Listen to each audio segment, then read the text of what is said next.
pitulinismo estava no seu apogeu aqui no Maranhão, né, nos anos 50, e alguns intelectuais, alguns escritores, sentindo que não havia clima para prosperar aqui em São Luís, e eles já estavam começando a ter um nome que extrapolava até de São Luís, mas ele aproveitou esse momento e acho que viu também que as perspectivas dele aqui em São Luís eram restritas, então ele resolve também embarcar nessa canoa, nesse movimento, e vai embora para o Rio de Janeiro.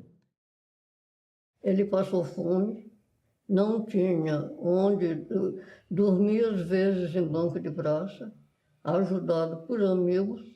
Até hoje, há pessoas que não sabem que Louzeiro é maranhense.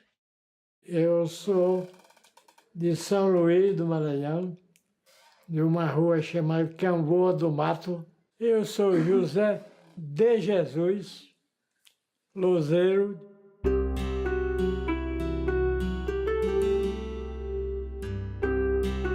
Eu era aprendiz de repórter de polícia. Aquele que entra para trabalhar às 11 da noite, vai para os cafundós do Judas, junto com a polícia ou com os bandidos. Com os bandidos é melhor, perfeito? Para poder dar furo de reportagem. E até hoje eu me considero um repórter de polícia. Eu defendo José Louzeiro como um defensor dos humilhados e ofendidos. Ele sempre trabalhou com reportagem policial e a temática dele era em defesa dos bandidos. Tanto que Lúcio Flávio, Passageiro da Agonia, quando foi lançado no Cine Odeon, a polícia ficava tomando o documento, a carteira profissional dos frequentadores para saber se eram profissionais do trabalho ou se eram bandidos. Quer dizer, foi assim uma loucura. Eu acho que ele é uma pessoa muito querida, tanto no meio jornalístico como cinematográfico e como editorial, mas ele tem uma posição de politicamente correto, ou seja, ele está sempre do lado do oprimido e não é um bom vendedor de livros em função disso, porque o pobre não pode comprar livro nesse país. Então, a obra dele sempre foi muito pouco vendida em função disso, porque nem todo mundo gosta de ler sobre bandidos. Prêmios de livros publicados, isso eu tenho. Eu devo ter uns 20 livros publicados. Agora, onde estão? Quem sabe? Quantos livros desses eu tenho? Nenhum. Eu sempre gostei de cinema. Eu conheci um cidadão chamado Babenco. Aí eu ingressei na pista dele. Eu fiz alguns filmes, roteirista. E alguns baseados na vida e obra de um delinquente chamado Lúcio Flávio. Esse Lúcio Flávio era fisicamente, as mulheres andavam atrás dele, ele era bonitão. O meu trabalho preferido, Lúcio Flávio, a polícia chamava de bandido e eu chamava de herói. Aliás, são duas coisas que se parecem. Herói e bandido andando de braço dado. O roteiro é mais fácil. Você está lidando com o personagem. O personagem reclama. No geral, reclama muito. Na verdade, o roteiro é mais do personagem do que do autor. Aquele filme já existe para você, ainda que o diretor queira fazer modificações. Pode acontecer o seguinte, como já aconteceu comigo, eu abro mão do roteiro. Do que você tem um roteiro que você já aprovou e o diretor troca tudo. Porque ele pode fazer isso. Agora, eu posso não aceitar o que ele faz. Todo mundo tem uma história. Histórias boas, ruins, péssimas e lindas. Eu tenho uma boa experiência de cada coisa que eu vivi, que vivo. Encontrei já no Louzeiro um escritor consagrado, com uma produção já rica, muito rica, uma pessoa experiente também como jornalista lá, uma facilidade, um talento para escrever e contar histórias, seja no jornal, seja fatos da realidade, seja a invenção dele. O Louzeiro, como escritor, ele já tem a sua devida valorização. Como roteirista, raramente um roteirista tem a devida valorização. Eu acho que sim, o Louzeiro é uma pessoa muito reconhecida no mundo dos diretores. Até porque ele deu um material muito rico para fazer filmes. Um deles é o próprio Pichote, que hoje é considerado, vamos dizer assim, um clássico. Já tem muita idade o filme, mas ainda continua tão vigoroso como na época. Como escritor, ele tem o seu nome reconhecido. Como roteirista, são poucos roteiristas que, além do mundo do próprio cinema, têm um nome reconhecido. Isso é mais da televisão.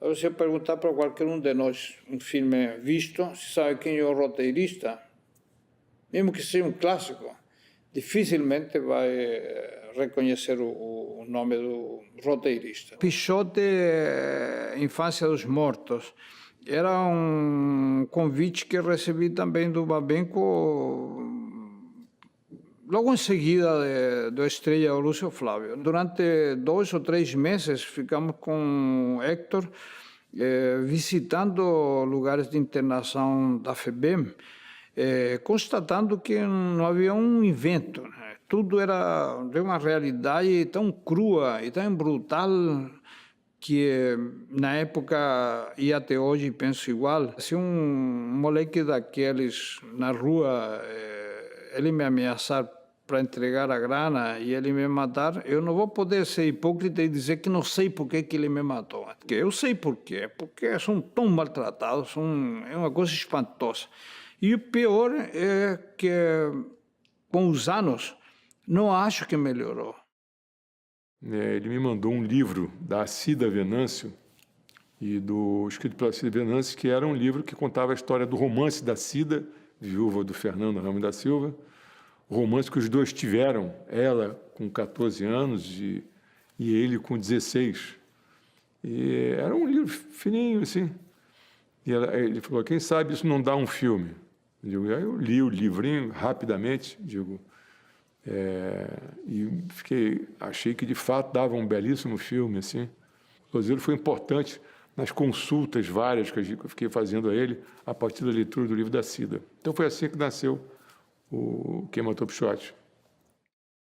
Eu não me lembro exatamente a primeira vez que a gente se encontrou, mas me lembro perfeitamente de como a gente começou a trabalhar junto, né? Era um filme que nunca foi feito, chamava Soco Inglês, e era um filme, sei lá, isso tem décadas, né? Que era uma história de um lutador, essa coisa que está em moda agora, negócio de luta e tal, mas era um filme, uma comédia meio de aventura de um lutador baiano, um cara forte, caramba, que vinha para o Rio de Janeiro para tentar fazer carreira, né? E aí era essa coisa assim, da gente estava escrevendo isso, se divertia loucamente. A primeira vez que eu fui para a mesa de almoço, era ele era casado com a Edinalva e tudo, e era uma coisa assim que me surpreendeu, porque de repente sentaram-se todos. Ele tinha um boy, né, um rapaz que trabalhava com ele, sentou-se na mesa com a gente, tinha uma moça, uma cozinheira, sentou-se todo ela também, né, e ficávamos trabalhando lá e nos divertimos muito, e a Ed numa sala batendo a máquina de escrever, ela era um fenômeno naquela máquina, a gente ficava trabalhando, escrevendo coisa à mão, e ela passando ali,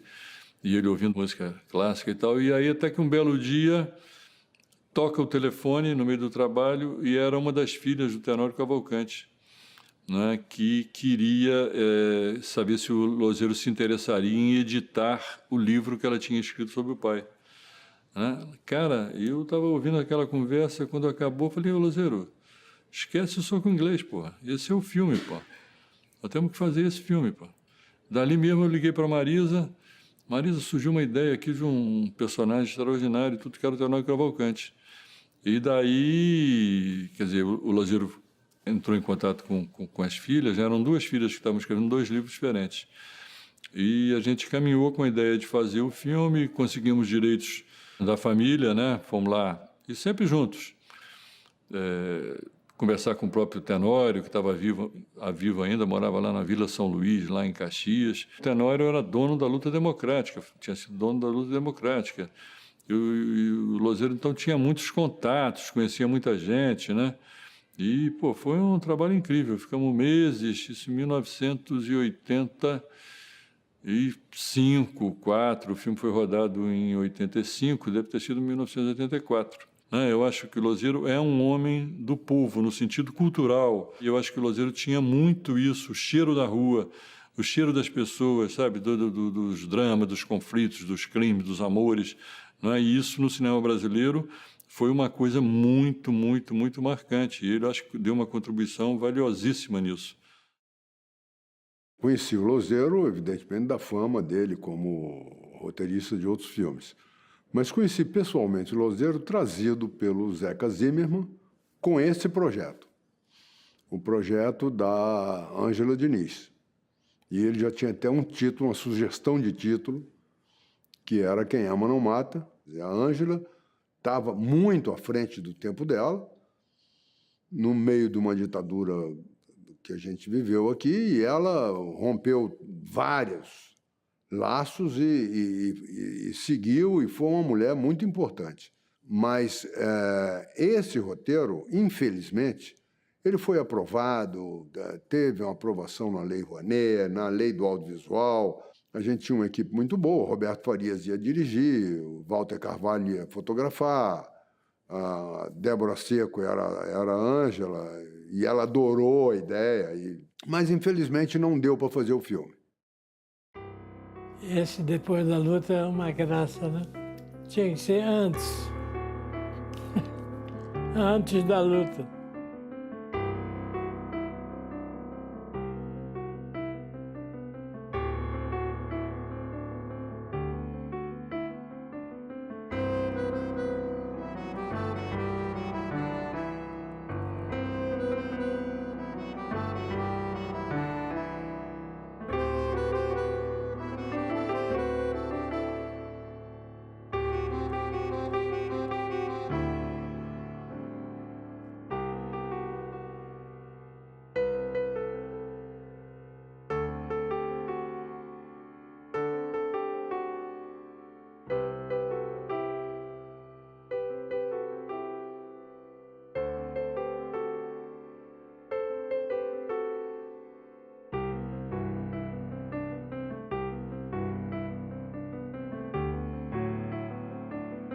Olha, para mim foi uma doença que eu nem senti o peso.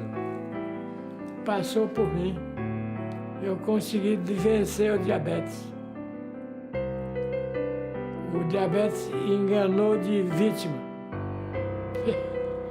Porque, naturalmente, o diabético, como o nome está dizendo, é o cara que não presta mais para nada. Não, eu fiquei ótimo. Eu acho que o diabetes me ajudou muito. Planos. Planos são do mesmo dia, né? É respirar, escrever minhas bobagens, perfeito? Reclamar quando posso. E deixar a vida correr. Adoro o que eu faço, que já fiz, né? Hoje eu não faço mais, não por pretensão, mas por falta de apoio. Perfeito? Ninguém vai querer reportagem comigo nessa idade, né? Ninguém vai assistir meu filme.